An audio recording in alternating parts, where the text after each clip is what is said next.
Welcome students to week number 2. It seems like everybody had a great initial session and I hope you had a lot of fun. If there's anybody that missed the first meeting or you're a new registrant to the program, please be sure to introduce yourself to both the other students on your teams and the mentors in the next meeting. In this podcast episode, I'm going to talk a little bit about what we're going to do to start to make the foundations of our company, really taking those next steps. We also have the interview portion where we talk about using business to be the change we want to see in the world. Stay tuned for that. So what exactly should we keep on our radars for this week? Well, I know a few teams started to make value propositions last week and started to explore different product or service ideas. This week we want to continue with thinking those ideas. Like I said last week, we want to scatter a bunch of seeds and then pick and choose one that we want to make a company out of. If you and your team are hitting that point where you have a bunch of great ideas and now you want to narrow it down to just one, I recommend checking out the video on screen. In this video, you'll be given a walkthrough about the next steps with your product or your service. What do you have to do to make this thing a reality? There's also going to be some specific JA guidelines that I cover in that video. Okay, moving along. We all know that thinking of a product or service idea and figuring out how you're actually going to execute on that is one of the building blocks of your company. Well, I wanted to introduce another one, and that's leadership. During week 4 of the program, we're going to hold executive elections. There are 6 positions that every company has to fill, and students, you're going to be the ones filling these positions. On screen, you see what the 6 different positions are. Essentially, an executive is a leader of a specific department within the company, and then we have the president who oversees all of it. In the description, there's going to be a document that has more information on all the roles and what specific things you would be doing. In a business, you have to work on a team, and not every single person is perfect. Not everyone can do everything. So we're going to focus on the things that we're good at, and we're going to rely on our team members to cover the areas that we want to improve on. Ask yourself what kinds of things you enjoy doing. Ask yourself what kinds of things you want to learn. Answering those questions will show you what executive position you should pursue. Remember, executive elections take place on week 4. That's a measly 2 weeks away, so spend this next week understanding what each of the roles are and seeing which one you want to pursue. Next week, we'll talk more about this and see what specific things we have to do to prepare for the election. Let's move along now to the interview portion. This week I spoke with Alexandra Daignault, who is representing the Trico Foundation. We spoke about social enterprise, which is essentially how you can use your new business to address the ills in the world around you. I had a great time speaking with Alexandra, and I definitely learned a lot. Check it out. Hi, Alexandra. How are you?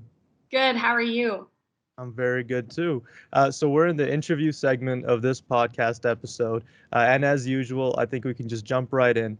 Would you mind sharing with the students a little bit about yourself, who you are, and your journey to get here? Yeah, so my name is Alexandra Daignault. I'm the liaison for student social entrepreneurs at the Trico Charitable Foundation, as well as the founder and owner of Sargessa Inc., which is a tea company on a mission to raise awareness of domestic violence while supporting women in crisis through the sale of high-quality tea. And that is what I do. I started my tea company when I was a student at Mount Royal University. All right. And that's very awesome. So both in the work that you do with Trico and with your own company, Sargessa, you have social enterprise and you definitely infuse aspects of that into your company. Now, that's something that's very important in this day and age, and it is something that we try to encourage our students to do more. At this point in the program, they're really starting to form their companies and create their own products or services, right? So, not everyone in the program knows what social enterprise actually means, right? So would you mind just sharing your definition of what it means to be a social enterprise? Yeah, so at the Trico Foundation, we define social enterprise as organizations using business models, selling products or services to solve social problems. It's really simple. Very straightforward. And just on that note, it is something more relevant these days. I know there's a perception that business is evil and that if you're a corporation, then you can't really help solve problems or directly function in an effective way through having a mission to again solve social ills. again, from your perspective, would you agree with that or disagree? I know the answer a little bit, but I think it's just good to talk about. So when I first started my company, I was coming from an English degree, and I very strongly had a sense of mistrust of business and Hmm. like really saw it as capitalist and like exploitative. And then through my work with the tea company, I started to realize that um, it's not like that always. Like so much of it depends on who's driving the ship and like where you want to take it, right? Trico Foundation, we talk a lot how business needs to move from extractive to regenerative and from self-centered to other-centered. Hmm. And I think that part of the thing about business is that when you give people who are like driven by whys, like really powerful social whys, Hmm. opportunities to use markets to solve social problems, it can actually be a really transformative and disruptive tool for change. Yeah, no, well said, and I 100% agree with that. I think, um, at least in the company program, to keep it relevant to there, we really tell the students, and at this point, students, that are watching this, you're working on your own personal goals and developing your own personal mission in the program. Very soon here, as they start forming their companies and having their products and services, they're going to be asked to, as a group, discuss the why question. Why are you here, and what are you trying to do with your company? And in defining a mission, you can define it as something to help your community or even just help the greater world, right? So it is about who you want to be and again what you want to do with your own business as you go through the company program. And then just specifically with social enterprise, just to kind of flesh out the concept of it a bit more. Are there different types of social enterprise, or is it just kind of like a blanket term? So social enterprise as a definition and a concept, I think, is in a lot of emergence, which means that there's like not a lot of general consensus about what it is or how it works. But at the Trico Foundation, we see like multiple ways that social enterprises have impacts. You have models like a harmony model. We use a tool called the Blender Canvas, and we really are able to like sort social enterprises into kind of three main categories. Hmm. You have a disconnected model, which is where your social model doesn't really have a lot to do with your business model. Then there's harmony models where your social model has a role in addressing customer need, but the role could be replaced by a traditional business. And then we have synergy models that are more like you can't really replace the social model just Hmm. with the traditional model. And they're so the social model and the business model are almost like inseparable. And I'll talk about that, I think, a little bit later. But then there's also like different ways that you kind of see in the media of social enterprises having impacts. One is like giving away a percentage of profits, and that's really dominating the conversation. Another is like through different employment opportunities. That's kind of like the how of your operations, if it's made in a sustainable way, whatever your product is, that sort of thing. And Hmm. then there are really interesting models that are tapping into the pull of markets, using the social model to directly enhance the product or service, which we're the most interested in at the Trico Foundation. Okay, makes sense. I think that's great just hearing these different perspectives of how the concept of social enterprise can be applied. Again, students, this is something you can do. There's so many angles to come at it from. If you're serious about wanting to help people and making a difference in the world, you can do it. There's tons of different ways, right? And having that perception that if you're making money, then automatically it's impossible to do good, right? They're not things that have to exist separately. But anyways, while we're on the topic of kind of executing a social enterprise and how we can set it up, would you have any tips for the students, things that they should be mindful of as they are inventing or creating their own product and service? I think that getting really clear on your values and your why is very important. Like I would never dream of advising somebody else on their social enterprise journey because it's so personal, and like I would never want to give anybody advice that would take them down the wrong rabbit hole. Hmm. Um, but I think that really understanding your values and knowing what you want to achieve as like an end goal is really important. Yeah, no, that's great. Begin with the end in mind. And again, a lot of brainstorming at this point. I know there's a lot of thinking students that you're going through right now, but this is another question that is worthwhile asking. So kind of transitioning along, there's another term that we hear a lot, and it's one that we use a lot of junior achievement and definitely in the company program. And I think it'd just be good to define and elaborate on that a bit too. Could you share with us what the triple bottom line means? The triple bottom line is like, I think it is a concept that came out of accounting, where it's like people, planet, and profit. You can correct That's me if I'm that's wrong. right. No, that's right. Yeah, you're right. I had to think about it once too. That's correct though. Yeah. We don't actually use it a lot at the Trico Foundation. And there was a really interesting article that was released maybe 2 years ago by the guy who actually coined the term triple bottom line, saying that it's been co opted. It's no longer what he meant it to be originally. So we don't really talk a lot about it, but it's like, I guess you could think about it as kind of balancing out your stakeholders to make sure that like no one group or stakeholder is continually being marginalized, and Mhm. like really trying to center all of the perspectives, because you might have corporate shareholders, you have the environment who you might be considered a stakeholder, you have your customers, any sort of beneficiaries, that sort of thing. And so it's balancing, I think. Yeah, But it, no, that seems about right. Yeah. yeah, Um, I'm not an expert on triple bottom line.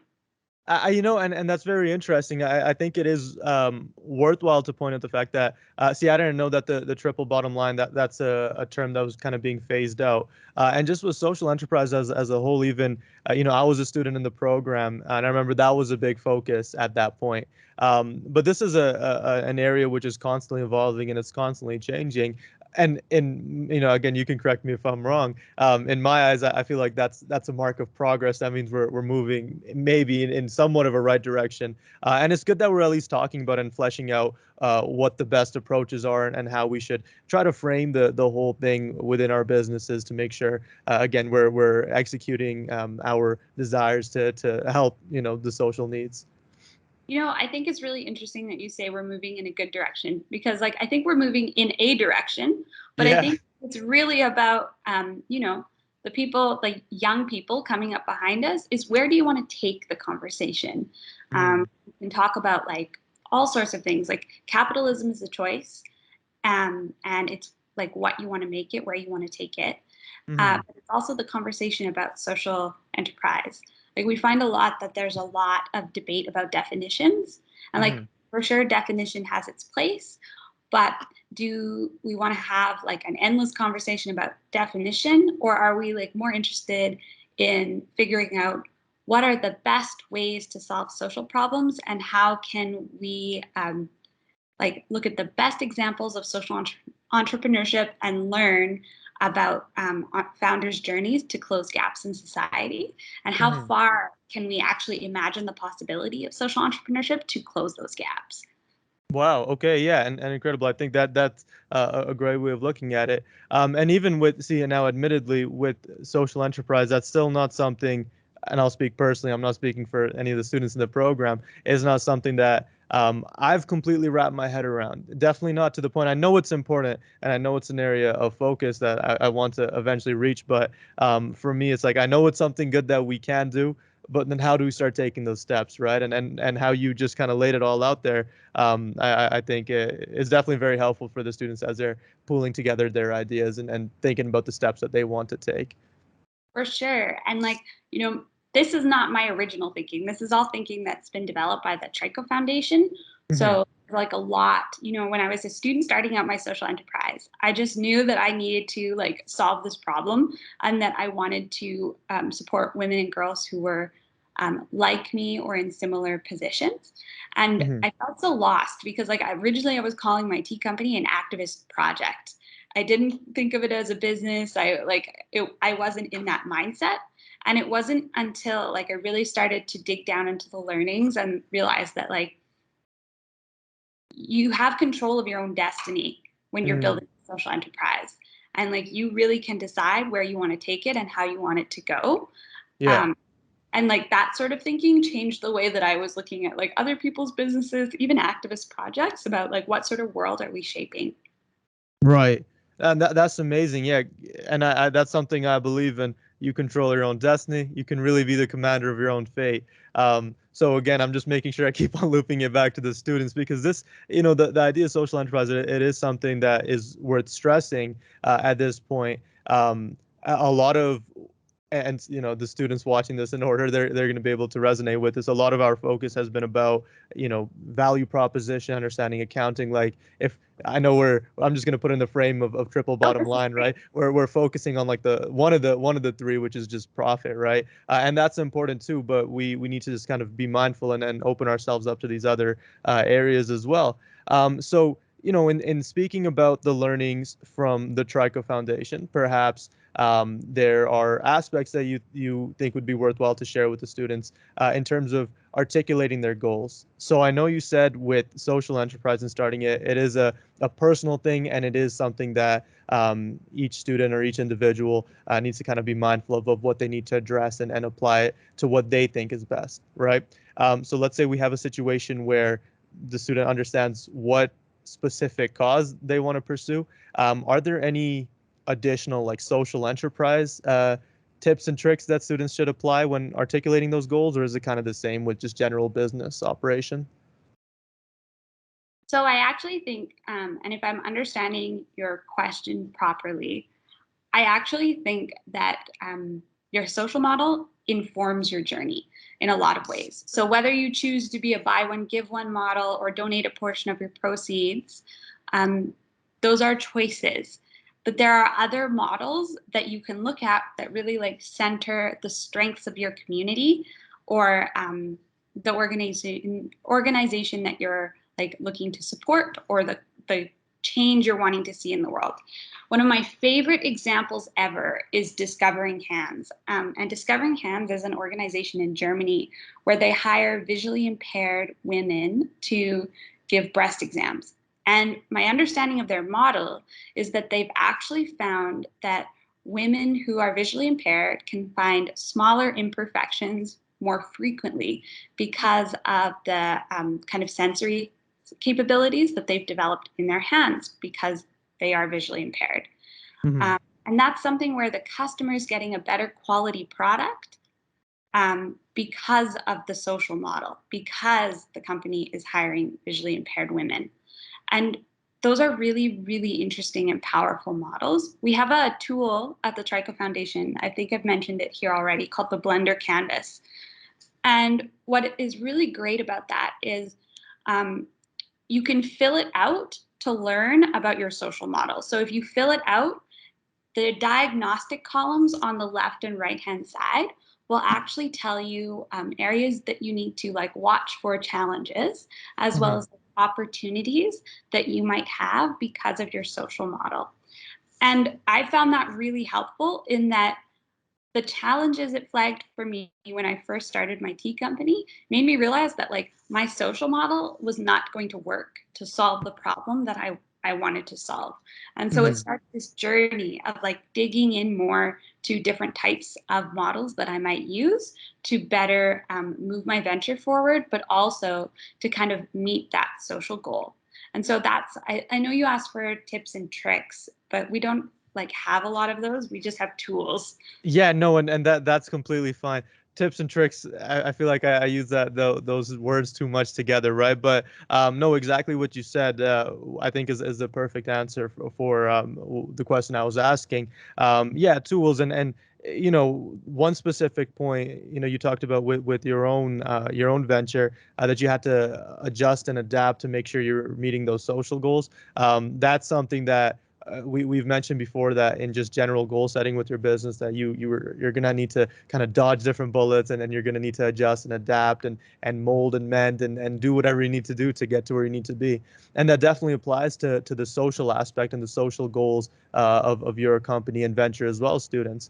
You mentioned, just to kind of wrap up here, right? So, Alexander, if you have any finishing thoughts, anything that you'd like to leave with the students, of course, you can input that too. But what I like to ask with every guest on the podcast is what your favorite story or what's your personal favorite aspect of social enterprise is, right? So would you be open to sharing kind of what you think is the most beautiful or exciting part of social enterprise? Okay, so I've already shared my favorite example, but I think the the most powerful thing and the thing that excites me the most that I've learned on this journey is about really getting excited when you are hitting a challenge, not because it's frustrating and because like it's something that you have to deal with, and not getting like bogged down with that, but like looking at it as an exciting possibility to learn. Hmm. um, and I think that students might be better equipped to do that because you're constantly in that learning environment and kind of like a growth mindset. But I think that you know staying within affordable loss territory, so that like if you make a mistake, it's not going to derail your like entire business, but also being like really open to the possibility that you might make mistakes, you might be wrong, you might do all the research possible, and it's still like the pandemic taught us to be like open to radical change. Hmm. I think that when I think about the beauty of social entrepreneurship, it's that we really have opportunities to start thinking about how we can solve these big gaps in society, but also it's such an opportunity to learn about, you know, just how to solve problems and how to like really be open to knowing when you're wrong, and like when larger systems are at play, and how to kind of learn your way through to Hmm. solve issues. I'm Yeah, sorry, no, I horribly inarticulate, but Oh yes. no, don't worry. That's my middle name right there. Horribly inarticulate, right? You're all good. No, definitely. I think that's important. When I look at it, and of course, I mentioned before, my relationship is a bit different with the social enterprise than yours. But I think one of the most exciting things is I see social enterprise as one way to be the change you want to see in the world, right? That's something that, as we were going through elementary, middle school, it was advice that was given to us, right? How do you actually do that? Well, social enterprise is just one way. But unfortunately, that's all the time and all the questions I had for you, Alexandra. Did you have any final thoughts or remarks for the high school students watching this right now? Yeah. Feel free to reach out if you have further questions, or you like need clarification on any of the concepts, or even if you just want to like have a discussion about some of the tools that we have. Totally open to that. I think it's really exciting, the generations that are coming up and the work that they're doing. Like, so creative and so intelligent and smart and empathetic and mindful. And I'm just like really excited to see the things that you all do.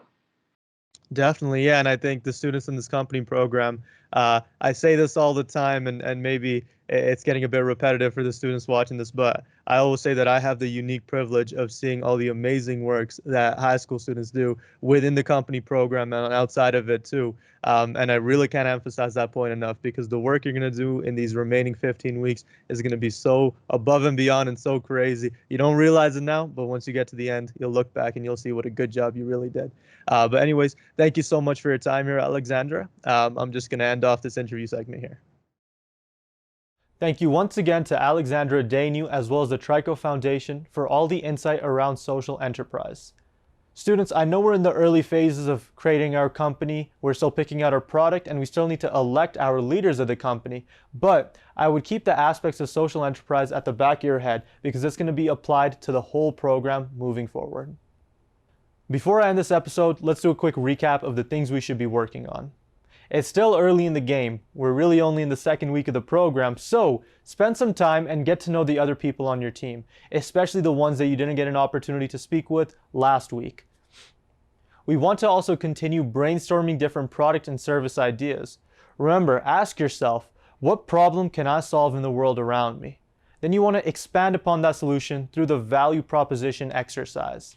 Once you've completed that, you can continue and move along and expand upon your idea, make sure it's appropriate for JA, and see how you can start to break that into reality. You all have about 2 weeks before you have to make that final decision on what your product or service is. That means we have to manage our time a little bit and at least start to narrow down our ideas by the end of this week's meeting. Also on week 4, we have the executive elections.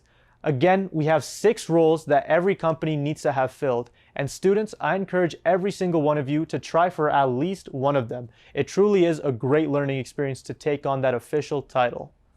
And that's it for week 2. I'm still really amped up because we just started the company program, and I hope all of you are just as excited as I am.